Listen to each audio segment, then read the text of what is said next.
तो आप सबको मेरी तरफ से जय भीम। सामान्य साथियों, पिछले 10 दिन से उद्योगपुर पार्टी विधानसभा के अंदर बहुजन समाज पार्टी के जिला पार्टी और विधानसभा पार्टी को पदाधिकारी कार्यकर्ताओं ने गांव-गांव में जाकर के सर्व समाज के अंदर बहुजन समाज पार्टी की विचारधारा का प्रचार और प्रसार करने का काम किया है। बहुजन समाज पार्टी मान्यवर साहब काशीराम जी ने बनाई और ये सोच के बनाई कि इस देश का जो दबा कुचला समाज है, जो गरीब असहाय कमजोर है, उसके अंदर जागृति पैदा हो, सोच पैदा हो, राजनीतिक ललक पैदा हो और वो समाज अपने पैरों पे खड़ा होकर के विधानसभा और लोकसभा में काबिल हो, ताकि परम पूज्य बाबा साहब डॉक्टर अम्बेडकर ने जो संविधान लिखा है उस संविधान की रक्षा हो सके। ये सोच के मान्यवर साहब काशीराम जी ने 1964 में नौकरी को छोड़ा और कसम भी खाई कि मैं शादी भी नहीं करूंगा और आज जीवन में कुंवारा रह करके मैं मेरे समाज में जागृति और चेतना पैदा करने का मैं काम करूंगा। ऐसी कसम खा के मान्यवर साहब काशीराम जी गांव-गांव में जाकर के समाज को जगाने का काम किया और 14 अप्रैल सन 84 को इस गरीब समाज को, सर्व समाज को नीला झंडा और हाथी का निशान दिया। साहब काशीराम जी ने कहा कि सारी जो ताकत है वो राजनीति के अंदर है और जब तक गरीब समाज सत्ता पे काबिज नहीं होगा तब तक उसकी गरीबी गुलामी खत्म होने वाली नहीं। ये बात मान्यवर साहब काशीराम जी ने बोली और साहब काशीराम जी ने कहा कि बहुजन समाज पार्टी के माध्यम से हमें हर घर के अंदर एक लड़के और एक लड़की को नेता बनाना है। जब हर घर के अंदर एक लड़का और एक लड़की नेता पैदा हो जाएगा तब इस देश के अंदर अच्छे लोगों का राज स्थापित होगा और अच्छे लोगों का जब राज स्थापित होगा तो बाबा साहब डॉक्टर अम्बेडकर का जो संविधान है वो पूर्ण रूप से लागू होगा और जब संविधान पूर्ण रूप से लागू होगा तब इस देश में समता, समानता और भाईचारा पैदा होगी। ये सोच मान्यवर साहब काशीराम जी की थी। सामान्य साथियों, देश को आजाद हुए 75 साल हो गया। आजादी के 75 साल के बाद में इस देश के अंदर तमाम पार्टियों सरकारें बनी और राजस्थान के अंदर तो आजादी के 75 साल के बाद में आज भी जाति के आधार पर भेदभाव की घटनाएं होती। आपने अभी ताजा घटनाएं सुनी होगी। पाली जिले के अंदर जितेंद्र मेघवाल का सिर्फ इसलिए मर्डर कर दिया गया कि वो सिर्फ मूंछ रखता था। उसकी मूंछ भी लोगों को पसंद नहीं आई और उसका मुंह से गोद के उसका मर्डर कर दिया गया। जालौर जिले के अंदर इंद्र मेघवाल जो 9 साल का बच्चा स्कूल में प्यास लगी, मटके से पानी पी लिया, मास्टर को गुस्सा आया, इतनी पिटाई करी कि 15-20 दिन तक वो हॉस्पिटल में भर्ती रह के उसको जान गंवानी पड़ी।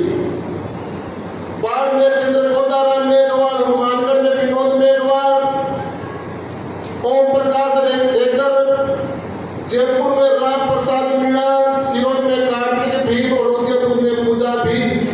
ये ताजा घटनाएं ऐसी हैं जो जाति के आधार पर घटनाएं।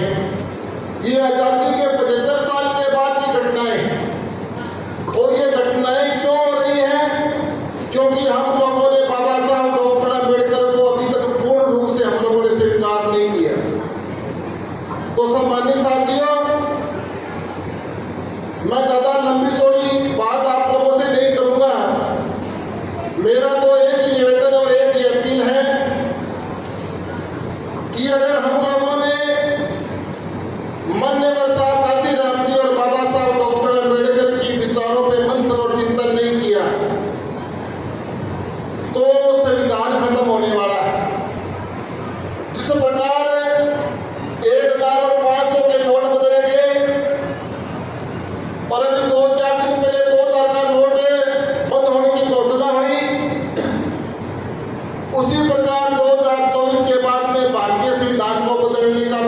पूरा बंदोबस्त हो चुका है। और अगर भारतीय संविधान बदला गया तो इस देश के अंदर आजादी के 75 साल के बाद में जुल्म ज्यादती और जातिवाद के आधार पर भेदभाव अत्याचार हो रहा है। और अगर संविधान बदला गया तो इस देश के अंदर जो 100 साल पहले व्यवस्था थी वापिस व्यवस्था लागू हो जाएगी और उसको कोई रोकने वाला नहीं। और आज जो हमारा पढ़ा लिखा वर्ग है, SC/ST का राजस्थान के अंदर 1,85,000 का बेड को खाली पड़ा है। BA, MA, BEd धारी जो हमारे लड़के लड़कियां हैं वो नरेगा में बेड पढ़ने के लिए तरस रहे हैं। सरकारों ने सरकारी नौकरियों से वंचित रखने के लिए जितने भी सरकारी डिपार्टमेंट है सबका प्राइवेट निजीकरण कर दिया।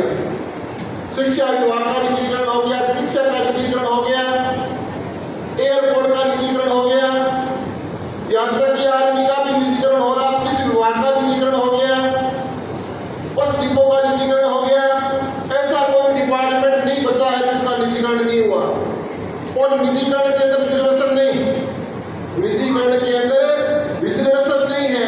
सरकार अपने हिसाब से इनको ठेका देगी और जो मालिक होगा वो अपने हिसाब से लेकर रखेगा। और ये सारे की सारा व्यवस्था क्यों हो रही है? क्योंकि देश का जो गरीब समाज है उसने वोट की कदर नहीं करी। बाबा साहब डॉक्टर अम्बेडकर ने हमें जो वोट का अधिकार लेकर के दिया उस वोट की कदर हम लोगों ने नहीं। मान्यवर साहब काशीराम जी ने जो हमें बहुजन समाज पार्टी बनाकर दी उस पार्टी की कदर हम लोगों ने नहीं करी। राजस्थान के अंदर ऐसी कोई विधानसभा नहीं जिस विधानसभा पे 70,000 SC/ST का कम 8,000 वोट विधान में SC/ST वोट है। और हम लोगों ने चाहे कोई उम्मीदवार होवे, अगर हम लोग आजादी के निशान पे हम लोग वोट देने का मन बना लेवे तो माननीय बेन कुमारी मायावती जी के हाथ मजबूत हो सकते हैं। और माननीय बेन कुमारी मायावती जी के हाथ मजबूत हो गए तो इस देश में किसी की औकात नहीं है कि बाबा साहब डॉक्टर अम्बेडकर का लिखा हुआ संविधान बदल सके। इसलिए सम्मानियों, मेरे लोगों से अनुरोध है कि आप 1 घंटे में से 15-20 मिनट आप बहुजन समाज पार्टी को दें। अभी आपके 6 महीने आपके पास में हैं। अगर डेली का आधा घंटा भी आप बहुजन समाज पार्टी का नीले झंडे का के निशान का प्रचार प्रसार करते हैं तो ये गारंटी है कि उदयपुर जो विधानसभा सीट है उस सीट के ऊपर बहुजन समाज पार्टी का विधायक बनने से कोई ताकत रोकने वाली नहीं। अभी हम लोग गांव में गए तो गांव में काफी लोगों ने बोला कि साहब आपकी तो पहले बस के विधायक जितने राजेंद्र हुड्डा जी वो गांव में कह रहे हैं कि अब की बार मैं बसपा से दोबारा फिर टिकट लेके आके MLA बनूंगा। तो सम्मानित साथियों, माननीय जी भी मंच पे विराजमान है और माननीय सांसद जी भी अभी थोड़ी देर मंच पे आने वाले हैं। हुड्डा का कोई फरिश्ता की बार हुड्डा की परछाई को भी बहुजन समाज पार्टी में शामिल होने की जगह मिलने वाली नहीं। तो समाज पार्टी आपकी अपनी पार्टी है। यहाँ के जो कार्यकर्ता विधानसभा वोटिंग जिला वोटिंग जो तय करेगी माननीय बेन कुमारी मायावती जी उसी को आशीर्वाद देगी। मैं अध्यक्ष माननीय प्रदेश वोटिंग उसी आशीर्वाद रहेगी। और आप लोगों से भी निवेदन है, मेरा अपील है कि आप लोग की बहुजन समाज पार्टी को आप लोग समझे, इस विचारधारा को समझे और घर घर के अंदर हमारे जो युवा लड़के हैं इनको राजनीति आप लोग सिखाएं। बहुजन समाज पार्टी जो कमेटी है, जो सेक्टर कमेटियां हैं, इन बूथ कमेटियों में सेक्टर कमेटियों में पदाधिकारी और कार्यकर्ता बनाएं ताकि आने वाले टाइम के अंदर हम लोग बूथ स्तर का संगठन मजबूत करके और विधानसभा और लोकसभा में काबिज हो सके। ऐसा निवेदन और अपील के साथ में मैं बात को यही विराम देता हूँ। धन्यवाद। जय भीम, जय भारत।